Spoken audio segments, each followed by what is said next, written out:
Donc, généralement, personnellement, c'est vous les experts. Quand on parle de sécurité informatique, واش نخمم directement mot de passe تاع الميل تاعي, mot de passe تاع Facebook. Généralement, ça tourne autour de ça. Mais en réalité, je vais avoir votre avis tous les trois.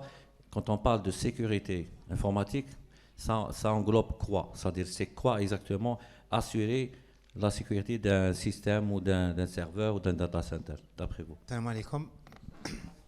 Merci d'être aussi nombreux, merci d'être présents. Donc, merci à Karim pour l'invitation. Merci à vous d'être tous là.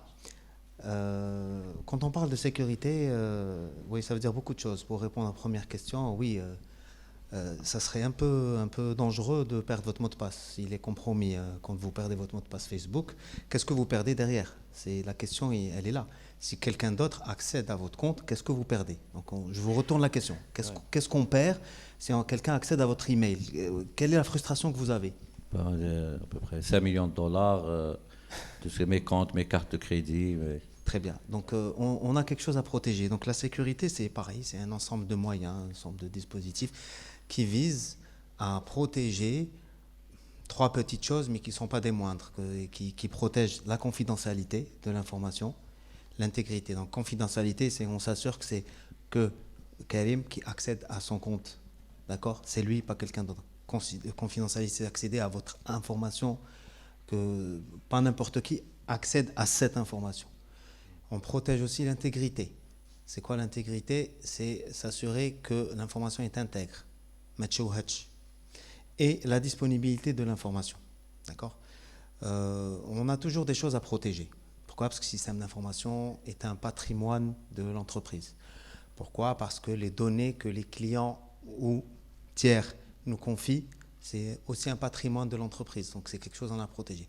Il y a aussi quelque chose de très important, c'est aussi le savoir-faire des collaborateurs, le savoir-faire que les fournisseurs nous remettent, les rapports qu'ils nous remettent, etc. Tout cet ensemble doit être protégé. Et c'est ça l'objectif de la sécurité, c'est de protéger ce genre de choses. D'accord? Par différents moyens. Là, par exemple, vous avez parlé, M. Kara, là, c'est nous. C'est-à-dire, autant que personne, la base, c'est que de protéger, comme je l'avais dit, notre email, je voudrais avoir l'avis c'est-à-dire, du côté sécurité, c'est-à-dire du côté assurance. Monsieur Kababa et DSI de la 2A, je pense que les informations que vous avez sur vos clients, notamment, c'est-à-dire leur état de santé, tout ça, comment est-ce que vous gérez tout ça? Comment est-ce que vous protégez ces informations? Vous savez, la sécurité, d'abord, salam alaikum, merci Abdelkrim de nous avoir invités. La sécurité, c'est protéger qu'est-ce qu'on a de plus cher, si c'est un métier, si c'est une personne, si c'est une entité physique, si c'est une entité morale, etc. Donc, concernant les assurances, on protège plusieurs choses à la fois, juste pour aller droit au but. On protège les informations des gens. On a quand même la GDPR qui est là-dedans. Ces derniers temps, c'est à la mode. On essaie de protéger des données, on essaie de ne pas les divulguer, etc. Deuxième des choses, on protège non seulement des données personnelles, mais des données sur les risques eux-mêmes, c'est-à-dire des données sur des habitations, sur des industries. On est obligé de les protéger. Mais pour pouvoir les protéger, on protège aussi nos finances. Hein. Il y a de l'argent, etc. Pour pouvoir procéder à cette protection, il faut d'abord se protéger soi-même. Donc il faut définir ce que c'est qu'un risque. Donc il y a la chaîne du risque, la kill chain comme on l'appelle, la chaîne de mort comme on l'appelle. Ça commence par juste donner votre petit mot de passe à votre collègue et c'est bon, c'est parti. Un jour plus tard, vous avez toute la comment on appelle ça, l'équipe rouge. Dans la sécurité, il y a l'équipe rouge, il y a l'équipe bleue. C'est comme le voisin est attaqué le Wi-Fi avec mot de passe Wi-Fi, le home garde connecté. Voilà, exactement. Donc la sécurité, si on la résume, c'est une sécurité physique et une sécurité logique. C'est-à-dire une sécurité physique, donc tous les moyens de la sécurité physique, c'est-à-dire quelle que soit la chose physique. Ça peut passer d'une porte, on peut aller d'une porte jusqu'à un extincteur, jusqu'à protéger un serveur, etc. Jusqu'à la protection logique qui est un ensemble de techniques immatérielles. Donc c'est soit des softwares, soit c'est des procédures, soit... En général, il y a trois grands points dans ça. Il y a people, qui sont les gens. il y a process qui est l'ensemble de la chaîne de travail, quelle que soit la chaîne de travail, et puis nous avons les technologies qu'on utilise pour ça. Donc toute cette chaîne d'éléments, aussi bien humains, je ne dirais pas inhumains, que matériels, est à protéger. Donc, et là, il y a toute une vaste gamme de techniques qui entrent en jeu afin de garantir cette sécurité. C'est une chaîne finalement. Si l'une des chaînes est rompue, nous avons une sécurité corrompue. Nous avons ce qu'on appelle une vulnérabilité. Donc c'est la recherche, la sécurité, c'est en fin de compte la recherche des vulnérabilités et comment essayer de combler ces vulnérabilités afin justement de garantir ce qu'on appelle une sécurité relative qu'on essaye d'améliorer et de maintenir du mieux qu'on peut. C'est pour ça que la technologie évolue, que les techniques évoluent, etc. Merci, monsieur. Voilà. Salim, je vais te poser une autre question, comme je sais que... Non, je voudrais avoir, parce que vous recevez, j'ai un nombre de grandes entreprises où vous protégez les serveurs, c'est-à-dire tout leur système et tout. Donc, وقتاش une entreprise, privée ou publique, تجي لعندكم? Est-ce que quand c'est trop tard, ou est-ce que quand ils ont encore le temps, là ils ont réfléchi à protéger leur serveur ou leur data center ou leur système, ou là c'est vous qui faites de la vulgarisation avant de... كيفاش حتى الشركات انا عندي une entreprise كيفاش حتى نجي لعندكم؟ Salam alaikum. C'est trois questions. Alors, malheureusement, ce n'est pas uniquement typiquement algérien ni tiers-mondiste, entre guillemets, c'est typiquement humain. On va régler un problème quand on a conscience du problème et quand on a subi les conséquences de l'existence de ce problème. Prenez l'exemple bête, c'est Shkonfina qui fait de la planification pour aller chez le dentiste. Et après 3 nuits blanches, pour y aller. Oui. C'est typiquement humain. C'est vrai, grosso modo, qu'il y a deux types d'entreprises. Celles qui prennent le devant, qui sont dans l'anticipation, c'est rare, c'est peu, c'est les plus matures, c'est des gens où ils ont appris des erreurs des autres, ils ne sont pas obligés de faire les mêmes erreurs pour... Est-ce que c'est de grands groupes ou est-ce que la taille de l'entreprise a une relation directe avec le... Disons, d'après ce qu'on a vu, oui. C'est les grandes entreprises où déjà la sécurité est établie depuis longtemps.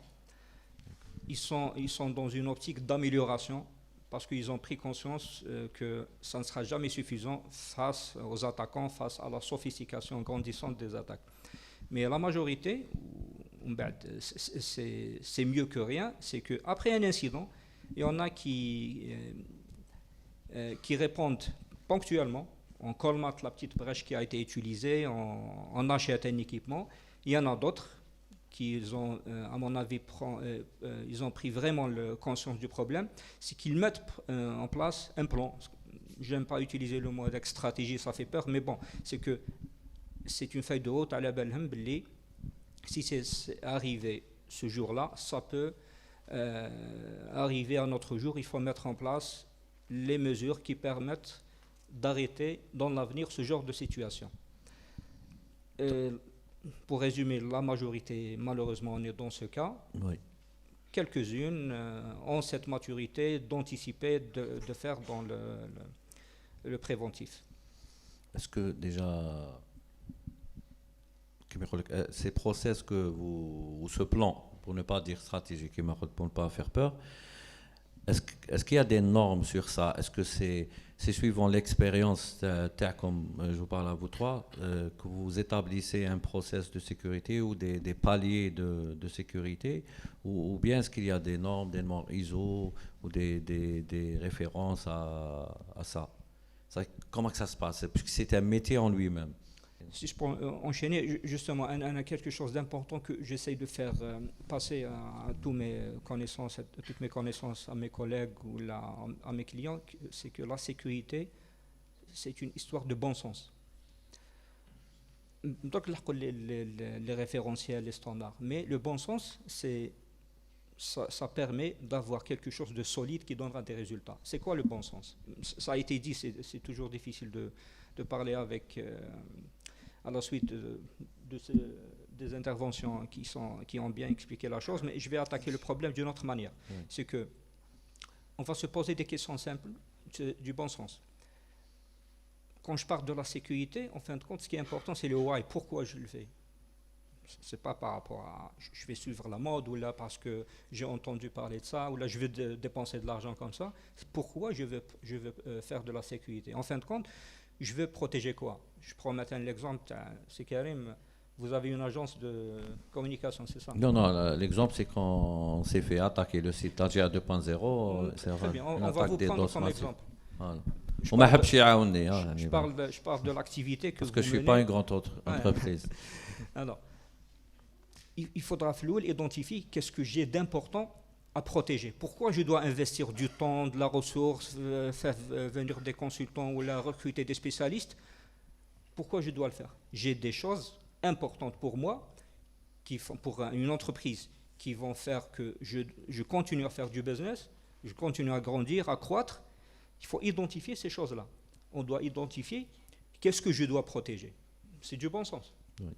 Je ne fais pas de la sécurité pour la sécurité. Umbad, une étape qu'on saute rapidement, c'est que je dois protéger ça, alors je dois ramener telle solution, telle technologie, je dois recruter. Mais il y a une question importante qui va conditionner justement le type d'investissement à faire, l'organisation à mettre en place. C'est le budget. Le budget.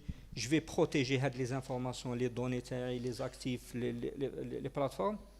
Contre qui? Parce que toute organisation, toute entreprise a un profil d'attaquant particulier.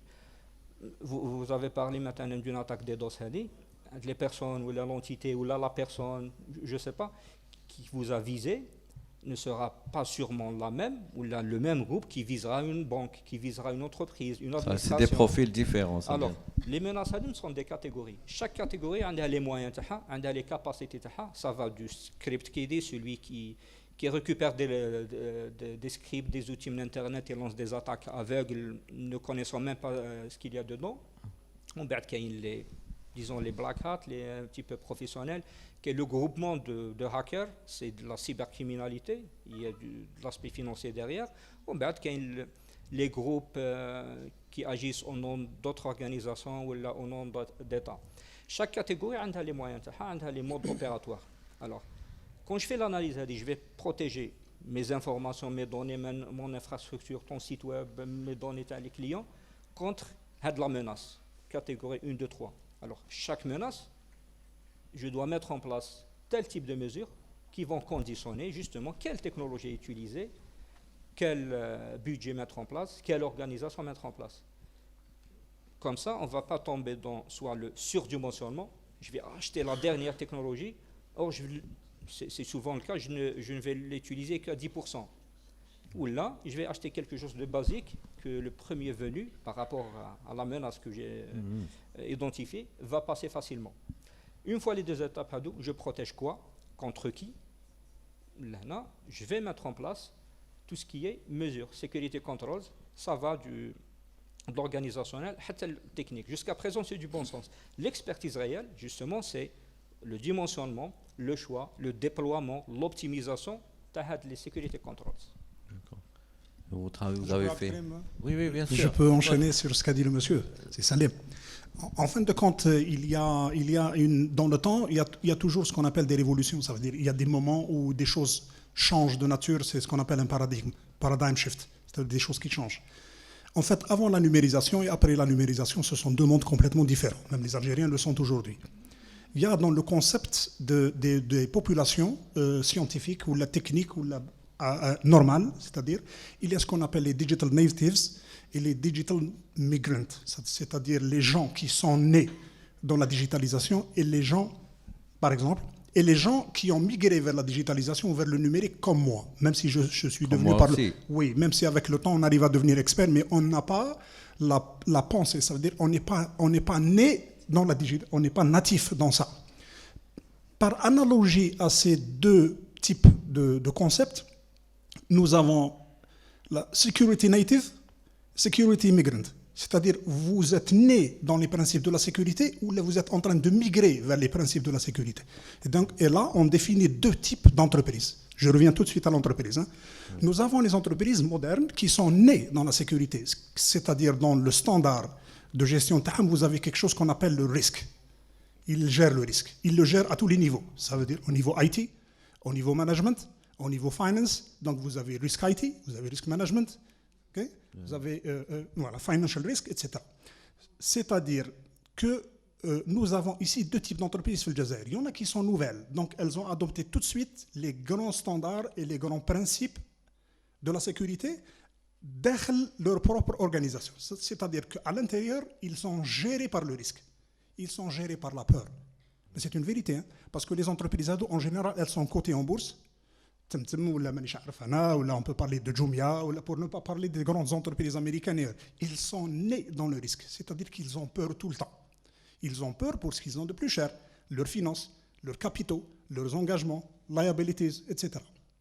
Les gens qui viennent d'arriver vers la gestion moderne, ils prennent conscience de la sécurité. C'est-à-dire qu'on leur dit, écoutez les gars, la porte est ouverte, c'est tout le monde qui va rentrer. Et là, je n'ai pas peur de le dire. Nous sommes la Sonatrach jusqu'à la plus petite des entreprises, un ministère où nous entendons tout le temps, comme quoi il y a des sites qui sont hackés, etc., etc. Ça fait quoi en fin de compte?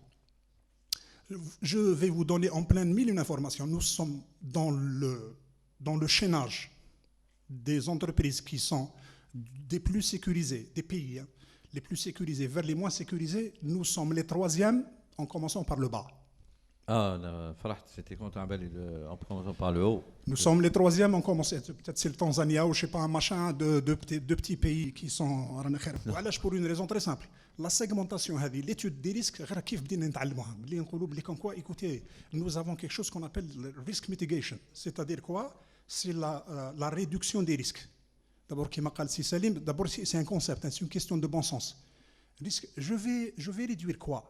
D'abord, il faut que j'identifie les risques. Donc, il me faut des experts, il me faut des procédures, il me faut des process, il me faut des technologies qui m'identifient qu'est-ce que c'est que les risques. Je dois les prioriser. Je dois dire tel risque est plus important que l'autre. Tel risque mérite d'être mitigué, c'est-à-dire réduit, que d'autres. Je fais ce qu'on appelle un plan de mitigation. C'est-à-dire, je dois mettre un plan. Un plan, je dois commencer par... Je dois d'abord fermer ma porte avant de fermer mes fenêtres. Je dis n'importe quoi, peut-être. Par la suite, il y a un suivi de ce plan que j'ai établi. C'est la fameuse roue de Deming qu'on peut appliquer à toutes les échelles de notre vie. La roue de Deming. Je planifie, okay, j'agis, je vois les tendances et je corrige. C'est une roue. Je la fais monter, je la cale, je mets une cale, la cale de Deming. J'avance sur une ligne assez oblique et je fais monter cette courbe. Pour la sécurité, pour les finances, pour l'industrie, etc. Voilà. Je ne sais pas si j'ai bien schématisé la chose, mais... Non. On va aller vers moi, ce que je vois dans les films, c'est les trucs, on voit tout le temps que c'est facile. Le gars, il a en face son PC, il tapote 30 secondes, il arrive à pénétrer l'FBI ou la NASA. Est-ce que c'est vrai ou est-ce que c'est de la science-fiction? Non, comme vous l'avez précisé, c'est des scénarios, c'est des films. Après, c'est une mise en scène. Après, je ne peux pas vous dire statistiquement ce que ça peut arriver aussi en 30 secondes ou pas en 30 secondes, mais une chose est sûre, c'est qu'en termes de sécurité, c'est des mesures à mettre en place. Donc, dans ces mesures à mettre en place, donc après avoir effectivement, comme le disait mon collègue, après avoir fait une analyse des risques, bien sûr, et trouver les risques, les avoir traités, etc., des mesures à mettre en place. Les mesures à mettre en place, ça va dans beaucoup de sens. Donc, comme le disait aussi Salim tout à l'heure, qu'est-ce qu'on a à protéger, d'accord, et par quels moyens? Donc, ce qu'on disait tout à l'heure, donc la sécurité vise aussi à protéger par des moyens organisationnels, juridiques, des moyens légaux, par des moyens techniques, etc. La première des choses qui, moi, me paraît très importante, c'est la sensibilisation des gens, des personnes avec qui on travaille. Prends un exemple. Vous avez une seule photo d'un parent à vous, un grand-père à vous, où avec la photo, elle est précieuse à vous. D'accord. Vous la mettez dans un disque dur. De quoi vous avez peur? Vous avez peur qu'il soit détruit, qu'elle soit détruite, vous avez peur qu'elle soit effacée, vous avez peur que quelqu'un d'autre la regarde, etc. Donc c'est pareil, c'est les mêmes questions qu'on se pose à chaque fois. Donc ça commence déjà par, dans une entreprise, qu'est-ce que j'ai à protéger? Donc une fois que j'ai trouvé ce que j'ai à protéger, je mets en place des mesures. Après, oui, effectivement, il y a deux types d'entreprises. Il y a des entreprises aussi natives dans la sécurité, généralement les grands groupes ou les filiales de grands groupes, etc., qui sont déjà natifs dans ce genre de pratiques. Et vous avez des sociétés qui arrivent dans ça et qui essayent, généralement pour la plupart d'entre elles, de mettre en place des standards. D'accord ?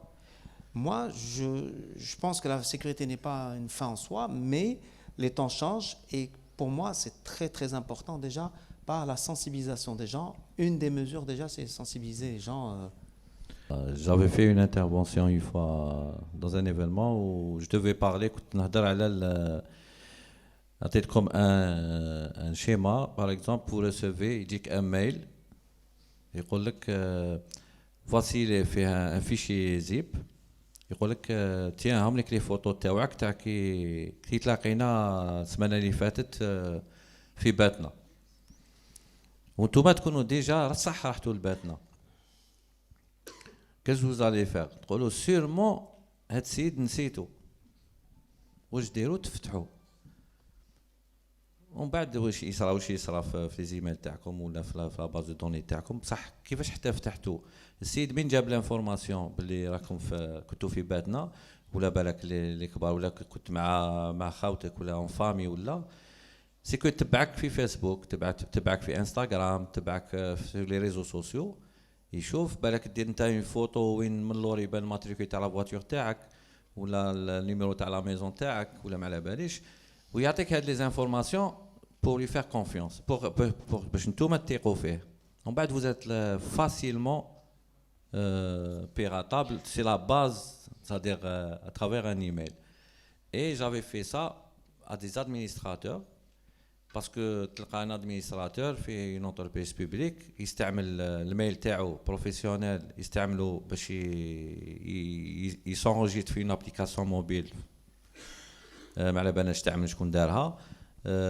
Sur tout ça, c'est-à-dire toutes ces informations professionnelles, comme sur les réseaux sociaux, la question, pour arriver à une question, est-ce que les administrations, les ministères et tout, même notamment spécialisés dans ce domaine, est-ce qu'ils sont facilement piratables?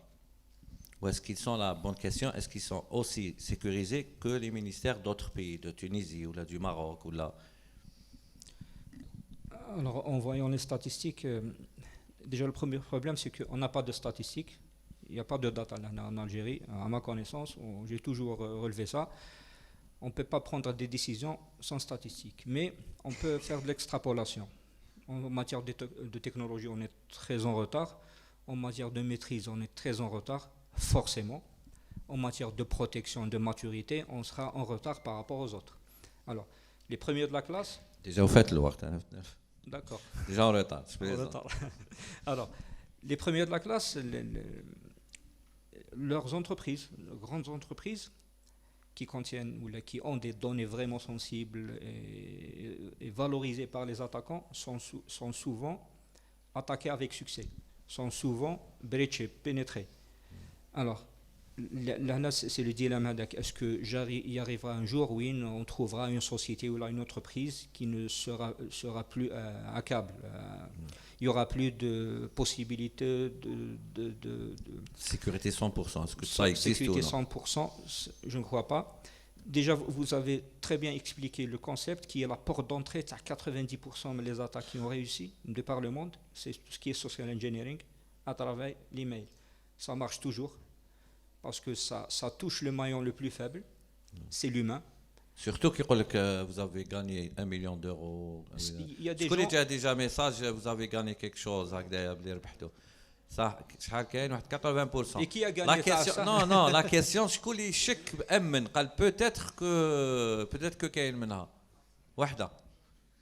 Ça marchera toujours علاش كاين ناس تسمع des hackers ولا هذا qu'en fin de compte les organisations cybercriminelles si vous voyez يخرجوا des rapports تاع des gens اللي يدخلوا في tout ce qui est dark web ils analysent le fonctionnement de l'organisation. Ils sont extrêmement organisé. Il y a de la logistique, il y a de l'équipe de développement, il y a le financier. Il y a des gens spécialisés, pas de le hacking technique, mais dans tout ce qui est social engineering. S'il vous dit, je vais réussir à induire en erreur tel PDG, tel financier, malgré qu'il est sensibilisé, à 90%, il pourra le faire. C'est des gens professionnels dans le crime, c'est des gens spécialisés qui mettent en place des techniques de l'ingénierie sociale, c'est de la psychologie, qui permettent à l'attaquant de rentrer dans l'infrastructure. C'est une suite de défaillances. Parce qu'en sécurité, on parle de la sécurité en profondeur, c'est qu'on a plusieurs lignes de défense. Si la première ligne tombe, l'attaquant il prend le contrôle sur le tout. Si l'utilisateur tombe dans le panneau social engineering, il ouvre un mail ou là, il appuie sur, il ouvre un fichier piégé. Télécharger un fichier ou là. Une bonne sécurité. Le problème s'arrête à son niveau ou là, au moins le segmentaire. La majorité des cas ou que on voit les rapports mondiaux, c'est que une fois qu'il trouve un attaquant, il peut aller où il veut. C'est en termes de sécurité, l'approche périmétrique, sur le hudud. Je me défends par rapport au périmètre, les frontières taille.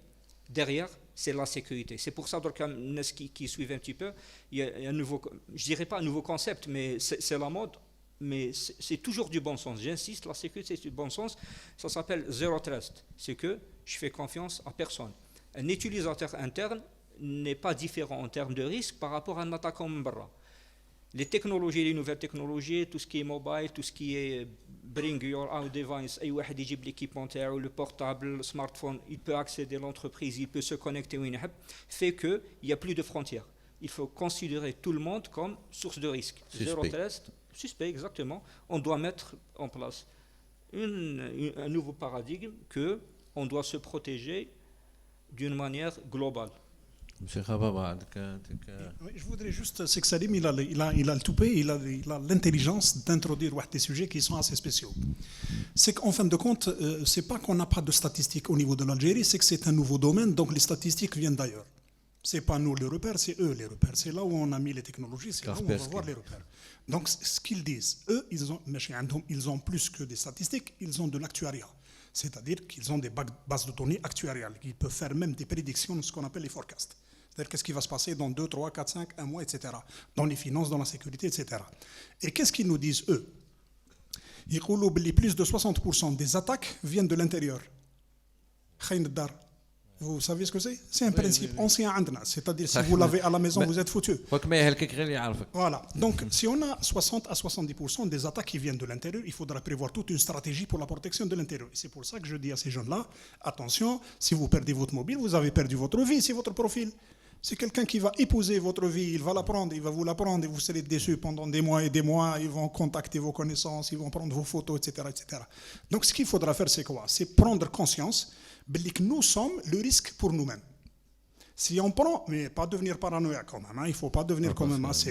Donc moi, le contexte de l'entreprise, parce que c'est ça, parce que nous avons des étudiants ici, ils doivent se projeter vers le futur et non pas vers eux-mêmes, donc vers l'intérieur.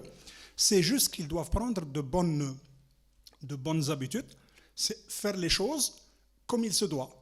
C'est-à-dire, s'il y a une technique, un mot de passe, où je dois utiliser 2 informations, quelque chose que je connais et quelque chose que j'ai, et quelque chose qu'a mon copain, ou quelqu'un auquel je fais confiance. Ça s'appelle la multi-authentication factors, c'est-à-dire la multi-authentification, il faut l'épouser dès le départ.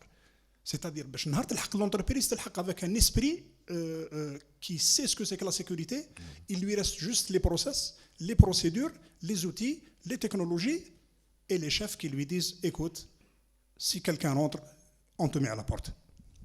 Voilà.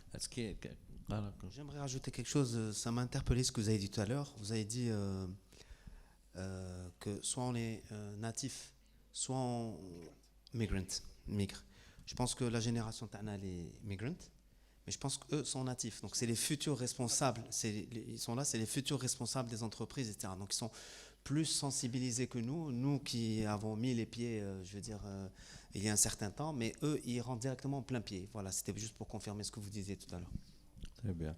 Y a-t-il un moyen, pour eux déjà, pour l'entreprise et les étudiants, ou là, peut-être qu'il y en a des startups ici, ou là, des porteurs de projets, ou là, un modèle type de process à mettre, il faudrait qu'ils aient l'esprit ou le bon sens.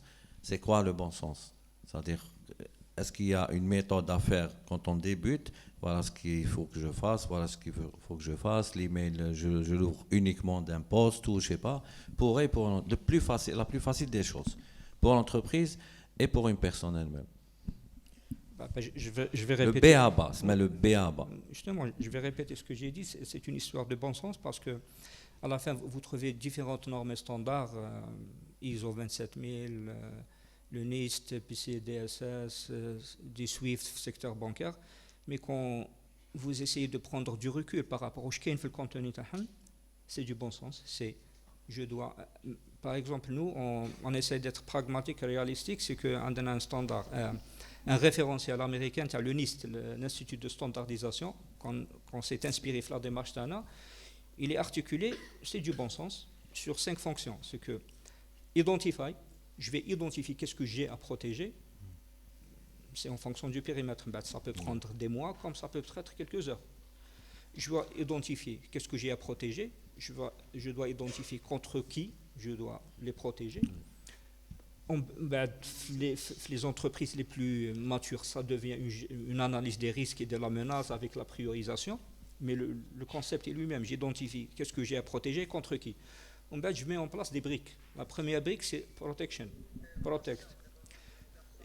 C'est des mesures comme tout ce qui est contrôle d'accès, les mots de passe, tout ce qui est renforcement des configurations, les serveurs, les routeurs, tout ce qui est équipement réseau, équipement de sécurité. En fonction du périmètre. Ça peut aller dans l'expertise poussée. Mais grosso modo, c'est ça. C'est mettre en place les moyens de protection.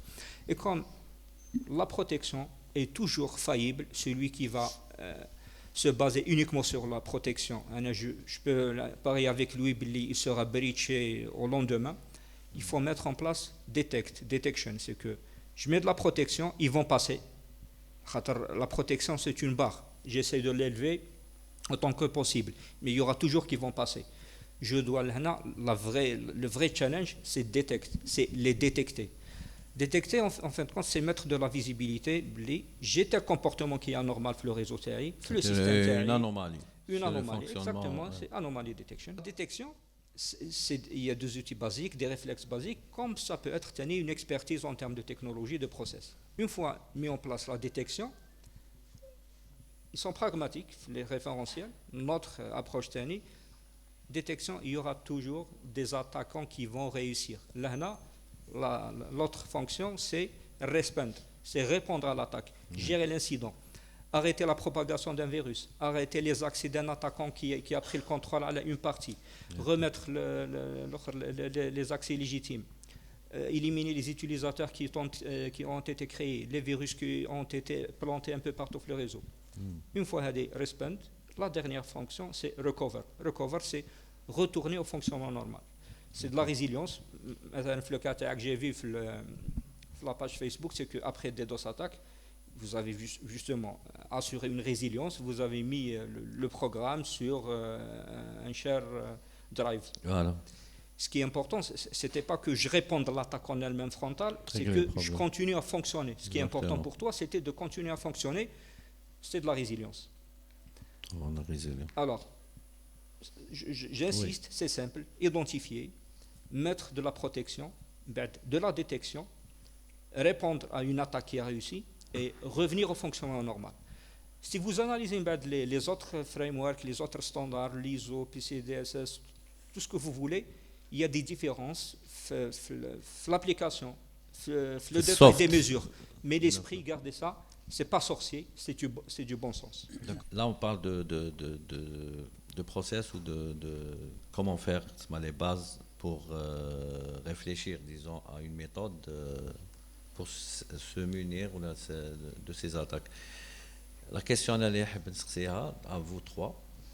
Une fois qu'on a subi une attaque, on a remarqué une anomalie, on a détecté un programme malveillant اللي راه installé راه يدور في السيرفر تاعنا. Comment vous arrivez à concevoir ou à écrire un code qui va bloquer ce virus-là, alors que les plus grands antivirus ou qui sont installés sur un serveur, que ce soit telle ou telle marque, مازال ما تخش في la base de données تاعهم.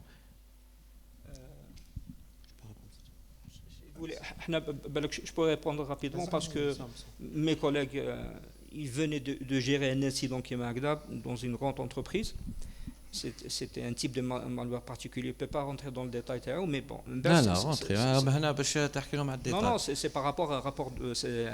confidentialité. Non, je parle de l'approche, c'est quoi? C'est que justement, les mesures de protection ont failli. L'antivirus n'a pas pu détecter le firewall. N'était pas bien configuré, non optimisé, mais le constat est là. C'est-à-dire toutes les barrières les ce qu'on fait, ce qu'on appelle une sorte de threat hunting, recherche ou la chasse aux attaquants, c'est essayer d'identifier tout ce qui est anormal au niveau des systèmes qui ont été touchés ou les suspectés d'avoir été touchés en termes de programmes, la mémoire, de process, de fichiers qui ne devraient pas exister, de maintenant les systèmes Windows, la base de registre, des clés qui ont été créées. C'est de l'analyse, c'est de l'expertise. On va analyser tout ce qui est flux réseau latéral. On oublie ça souvent, mon collègue me le dit souvent, c'est une compromission. Est-ce qu'il y a des flux qui viennent ou là un petit peu mature, est-ce que j'ai des sorties? Mais personne ou la rare sont ceux qui vont voir ce qui se passe au niveau du réseau. Ce qu'on appelle le mouvement latéral. Là, c'est maintenant analyser tout ce qui est résolution DNS, analyser tout ce qui est authentification, analyser tout ce qui est blocage des flux.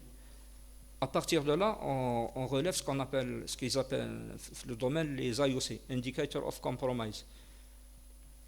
C'est soit un hash d'un fichier, une URL, un nom de domaine, une adresse IP, qui a une des bases tout ce qui est malicieux.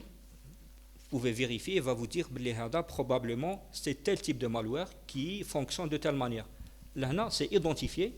Vous mettez en place les mesures justement de incident response pour tout ce qui est recover. En fait, quand Salim il a de la chance, il répond toujours aux questions en premier, mais j'ai toujours quelque chose à dire. Il est sur ma gauche, le premier.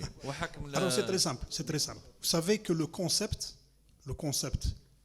يسبق l'action ou يسبق la matière ou يسبق la... Il faut avoir des concepts, c'est-à-dire que le mot, l'idée vient avant sa matérialisation. Il faut toujours réfléchir comme ça.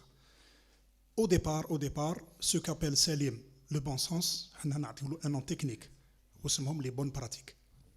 Réellement sur le terrain, les bonnes pratiques. Vous allez sur un moteur de recherche, vous écrivez best practices in something. Vous mettez ce que vous voulez. Best practices in kitchen, best practices in football, best practices in whatever you want. C'est-à-dire, et vous allez voir non seulement des pratiques, mais vous allez les voir sous la forme de standards.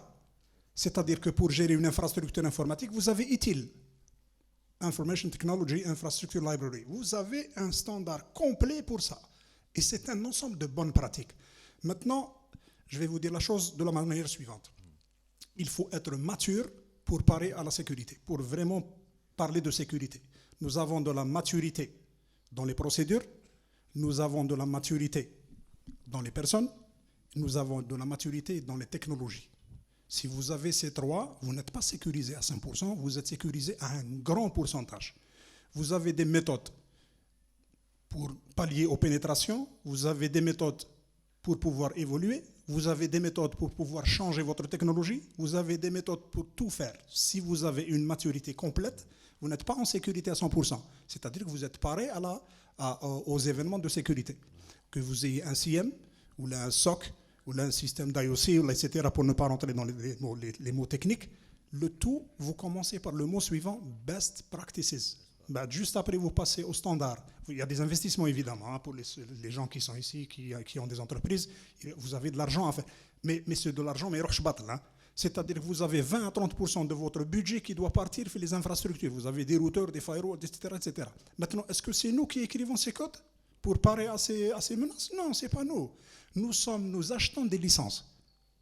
C'est aussi simple que ça. C'est tellement compliqué qu'on on peut pas être assureur et en même temps être spécialiste en sécurité. On ne peut pas être spécialiste.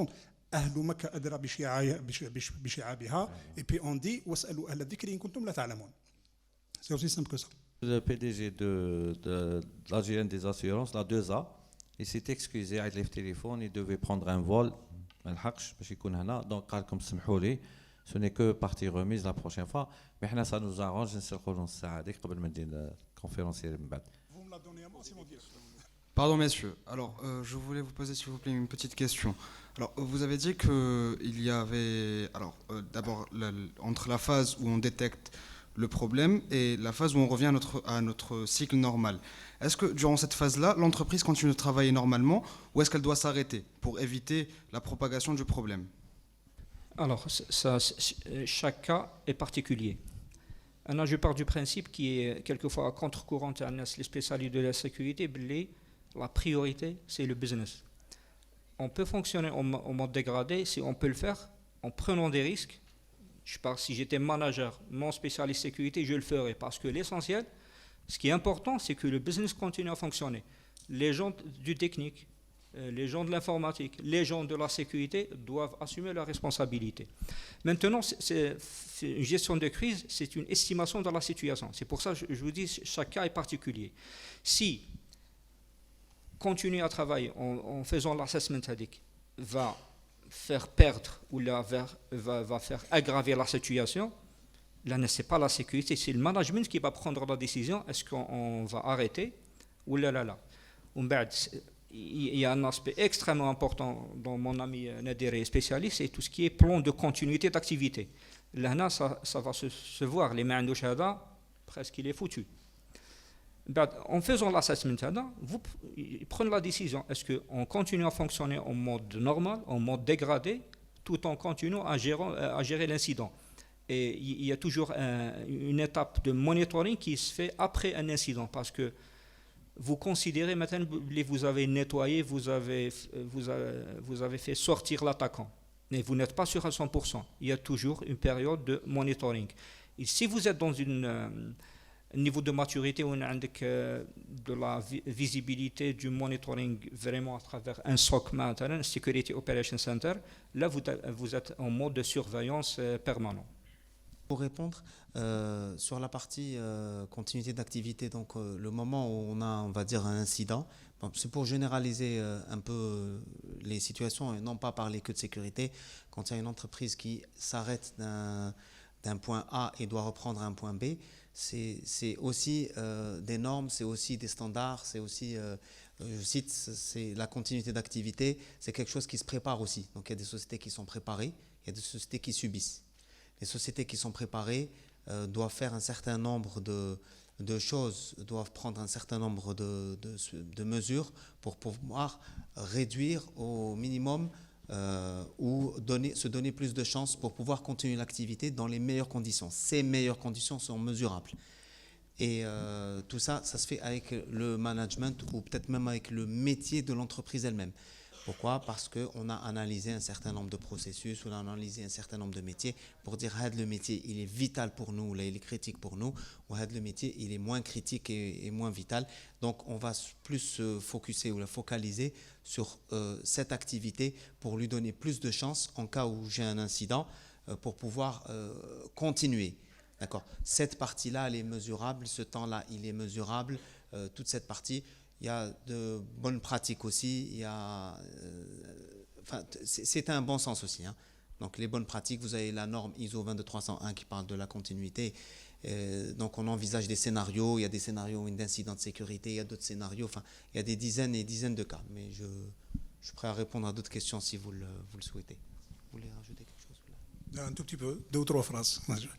Alors ici, il y a quelques mots qui sont secrets, qui sont magiques. C'est BCP, Business Continuity Plan. C'est-à-dire que toute entreprise qui se respecte, toute activité qui se respecte, doit avoir un plan de continuité, comme a dit Salim. Et puis vous devez faire ce qu'on appelle des mesures. Il a parlé de mesures, hein, RTO, RPO, etc. Vous devez mesurer au préalable, il vous faut combien de temps, il vous faut combien de ressources, il vous faut combien de machins, tout ce qu'il faut. C'est vous qui faites l'étude pour reprendre une activité après une cessation d'activité. Ça s'appelle une cessation.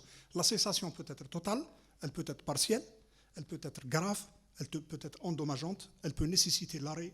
C'est pour ça que vous devez avoir ce qu'on appelle un BCP, Business Continuity Plan.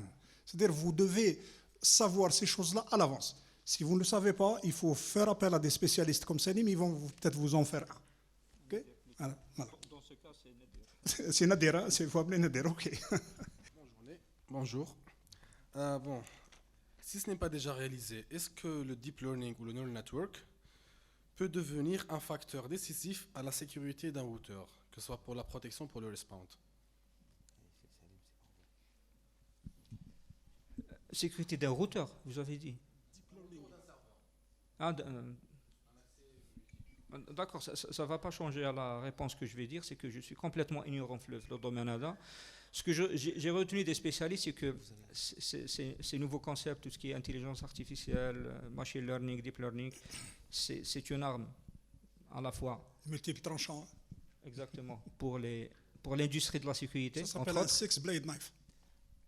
Ah oui, pour améliorer nos défenses, mais en même temps, il y a des cas avec des attaquants qui ont construit des malwares en utilisant des algorithmes de machine learning pour justement faire de l'évasion des technologies de détection et de protection. L'avenir, je ne pourrais pas vous le dire, je répète, je ne suis pas spécialiste, ce que j'ai retenu des spécialistes, c'est ça. C'est à double tranchant. Si tranchant. Je pourrais répondre pas avec précision au monsieur parce que ça demande beaucoup de spécificité. Tout ce que je peux vous dire, c'est que tous les grands fabricants de sécurité, Fortinet, Forcepoint, et j'en passe. Donc, ils ont cet ensemble de mastodontes de la sécurité, ils ont conçu, comme je vous l'ai dit il y a un instant, c'est des concepts qu'ils ont implémentés sous la forme de technologie et de technique. C'est-à-dire que maintenant, le minimum, c'est ce qu'on appelle un zero-day analysis. C'est quoi? C'est-à-dire que quand une chose, dans le temps, comment on appelait ça, Salim? C'est quand, pour dire générique, une attaque générique. Je ne sais pas ce que c'est, mais c'est une attaque. Maintenant, on sait mieux la cerner, c'est-à-dire qu'est-ce qu'on fait? Les hunters, les chasseurs de threats, de menaces, qu'est-ce qu'ils ont fait? Ils ont conçu un concept, ce qu'ils appellent un bac à sable, un sandbox. Et il y a un protocole pour ramener la bête qu'on ne connaît pas encore, on la ramène. Dès qu'elle rentre, on l'envoie dans le bac à sable et on sait de quoi il s'agit. On essaie d'analyser. Donc la plupart des systèmes actuels sont capables d'abord de reconnaître des menaces existantes, c'est-à-dire qu'ils ont une base de données, une base de connaissances, et là où j'arrive au deep learning, j'y arrive, je vais répondre à votre question. Et donc, si on ne sait pas ce que c'est, on l'envoie dans le bac à sable et on analyse son activité. Ça veut dire on la leurre, on l'envoie dans un environnement comme dans le HoloLens, Microsoft HoloLens, et vous croyez qu'il y a un pilier ici alors qu'il n'existe pas, vous croyez qu'il y a un processeur ici alors qu'il n'existe pas, etc. C'est-à-dire que ce système fait tromper, on trompe l'attaquant. Donc bon, ça c'est un système. Arrivons maintenant au deep learning. Maintenant, vous imaginez une société qui achète tous les systèmes du monde. C'est impossible. Ce qu'il y a de mieux à faire, c'est de s'abonner à un système intelligent. Microsoft, par exemple, on en a un. Il vient de l'annoncer, ça fait 3 ou 4 semaines. Donc, je vous invite à aller le voir. Et c'est leur CM, Security, voilà, un Sentinel. Ça s'appelle, le nom c'est Sentinel. Merci Salim. Qu'est-ce qu'il fait? Vous branchez tous vos logs, c'est-à-dire tous vos équipements qui analysent la sécurité, okay? Vous les branchez à ce serveur qui se trouve dans le cloud chez Microsoft, dans l'un des 120 serveurs Tawham, et tous vos logs partent là-bas. C'est-à-dire toute l'activité normale, c'est des gigaoctets par jour qui montent vers ce serveur, et lui, il analyse.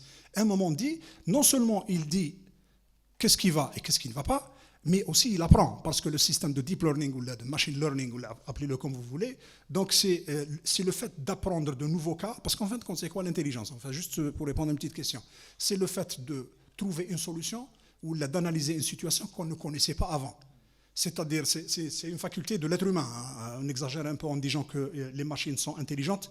Jusqu'à un certain stade, oui. C'est-à-dire qu'à un certain moment, on a inculqué dans ces machines les mécanismes de réflexion, les faibles mécanismes de l'intelligence artificielle. Là, on a des algorithmes beaucoup plus intelligents, des mécanismes beaucoup plus intelligents, et aussi nous avons la fédération de machines. C'est-à-dire qu'il y a tellement de machines qui travaillent sur le même problème, et tellement de bases de connaissances qui sont fédérées, qui sont consolidées, qui sont même décuplées, il y a de la puissance, il y a de l'exponentiel, qu'on arrive à dégager des situations et à imaginer de nouvelles situations. C'est-à-dire, l'ère li رانا فيه, on arrive à devancer les threats. C'est-à-dire qu'on imagine déjà des threats. C'est ça le deep learning finalement. C'est-à-dire de situations actuelles, on arrive à dégager de nouvelles situations même si elles n'existent pas. Vous savez, dans le temps, il y avait un arabe qui avait écrit un livre, fait je ne sais pas combien de milliers de mots qui n'existent pas. Comme le livre, si vous avez besoin de mots, prenez, essayez de puiser de ce livre. C'est ce qu'on essaye de faire actuellement, c'est qu'on crée tellement de threats en imaginaire que la plupart du temps, on tombe sur la threat, effectivement, on la connaît. Elle n'est jamais surgie, mais on l'avait déjà prévue. C'est ça le deep learning. D'accord. Donc, il y a une semaine en Tunisie, je ne sais pas si vous êtes au courant, il y a eu une massive attaque des DOS sur des entreprises tunisiennes. Donc il y avait le CERT tunisien, donc il a répondu rapidement, il a informé les entreprises tunisiennes de prendre les mesures nécessaires pour contrer ce type d'attaque. La question qui se pose, ou la question que je vous pose directement, sachant que dans les pays d'Afrique, certains pays disposent d'un CERT. En Tunisie, au Maroc, on ne dispose pas déjà d'un CERT. Je sais que ces risques déjà un CERT, mais réellement sur le terrain, pourquoi nous ne disposons pas d'un CERT à ce jour-là, qui soit effectif? Ce que je pourrais dire, c'est que il y a quelque chose qui explique cette défaillance, et c'est la même chose qui explique la défaillance qui a fait que on n'a pas d'organisation nationale pour la sécurité des systèmes d'information de la cybersécurité, on n'a pas d'agence, on n'a pas d'organe d'accréditation, on n'a pas d'organe d'homologation. C'est au-delà du technique, c'est un problème de vision, de management au plan national. Malheureusement, je dirais pas c'est une supposition, je pourrais dire c'est la cause, c'est root cause, c'est le problème là en effet. Il n'y a pas eu de décision, il n'y a aucune volonté jusqu'à présent de faire pousser ça. Et peut-être que le débat de toute façon le débat il sera envoyé sur les réseaux sociaux, il faudrait le faire. Est-ce qu'on a assez ou là pas assez ou là inexistant ou là il faudrait faire beaucoup d'efforts pour avoir beaucoup plus de spécialistes en sécurité informatique? C'est très simple, c'est très simple. Vous imaginez une université qui fait sortir des milliers de gens par année que vous n'avez pas de spécialistes. Les spécialistes, ça ne vient pas juste en sortant de l'université. Oui. En sortant de l'université, vous avez un diplômé. Et il ne faut pas se leurrer, hein. Ce n'est pas Steve Jobs, c'est Bill Gates, etc. Ces histoires, un jeune qui a développé dans le garage, etc., c'est du folklore. Bon, un ou deux cas peut-être, mais pas la totalité. Intel, c'est Intel. Hein. Intel, c'est l'intelligence américaine. D'ailleurs, c'est une donnée publique. Hein. C'est pas, vous allez sur le net et vous allez voir. Intel, c'est la CIA. C'est-à-dire qu'il y a un gouvernement qui est derrière une institution. Maintenant, vous avez des cas particuliers, hein, comme ça, les startups. Des startups, etc. En général, les startups, c'est des champignons. Vous avez certaines startups comme Facebook qui réussissent. Oui, certaines. À l'origine, le nom de Facebook, c'est LifeLog. Hein. Faites vos recherches. LifeLog. Je ne vous dis rien, je ne vous apprends rien, je ne vous ai rien dit. LifeLog. C'est un projet qui est mort en 2004. Et juste en 2004 est né Facebook. Donc à vous de faire votre recherche. Alors juste une chose. L'Algérie est pleine de spécialistes. Nous faisons le bonheur des pays étrangers, à commencer par les pays voisins, jusqu'aux pays européens, jusqu'en Asie, jusqu'aux États-Unis. Pourquoi? Parce qu'on est toujours dans l'opérationnel. C'est-à-dire que dans l'opérationnel, on excelle. Vous donnez à quelqu'un qui est spécialiste en développement C++ ou C# ou Delphi ou quelque chose comme ça, et vous avez mais vous n'avez pas de gens qui savent racoler tout ça. C'est-à-dire les gens qui sont dans le management, qui sont dans le forecasting, c'est-à-dire qui sont dans la vision. Ça veut dire des stratèges. Des gens qui pensent, parce qu'il y a 3 niveaux en fin de compte. Il y a la stratégie, il y a les modèles tactiques, il y a l'opérationnel qui est en bas. C'est-à-dire que tous, autant que nous sommes ici, nous sommes toujours dans l'opérationnel. Nous pensons opérationnel, comment s'imbrique tel dent avec tel dent. Ça, c'est de l'opérationnel. Mais Plus vous montez vers le haut, plus vous avez une vision stratégique. Un avion, ça vient du haut. Hein. Donc de haut, vous voyez bien, vous décidez où atterrir, vous décidez comment atterrir, etc. La stratégie, les plans tactiques et l'opérationnel. D'accord? Juste pour confirmer ou compléter ce que disait c'est Abdel Halim, oui, le monde change. Donc on va de plus en plus vers des mondes connectés. On va de plus en plus de besoins croissants de sécurité. Oui, effectivement, même l'Algérie aura besoin les 10, 20, 30 prochaines années de spécialistes en sécurité parce que le monde change et on n'a pas le choix. De toute façon, on suit l'évolution mondiale, quel que soit.